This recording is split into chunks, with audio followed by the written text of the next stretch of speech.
अवामी press club दीना की जानिब से उमरा शरीफ की सादत हासिल करने वाले सहाफी साथी के एजाज में एक पुरवकार तकरीब का इनेकाद किया गया, जिसमें सहाफी बरादरी ने नेक तमन्नाओं का इजहार किया। रिपोर्ट कैसर महमूद, दीना झेलम और आप देख रहे हैं आज तक। आप देख रहे हैं आज तक न्यूज, खबर सच के साथ।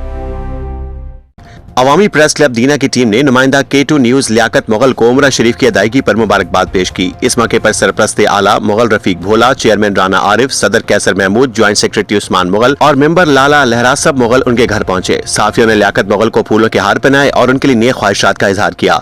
इस मौके पर दुआ की गई कि अल्लाह ताला उनके उम्रा को कबूल फरमाए और उन्हें मजीद कामयाबियां अता करे। साफी बरादरी ने इस अज़्म का इजहार किया कि वो पेशा वराना जिम्मेदारियों के साथ साथ एक दूसरे की खुशियों में भी शरीक रहेंगे।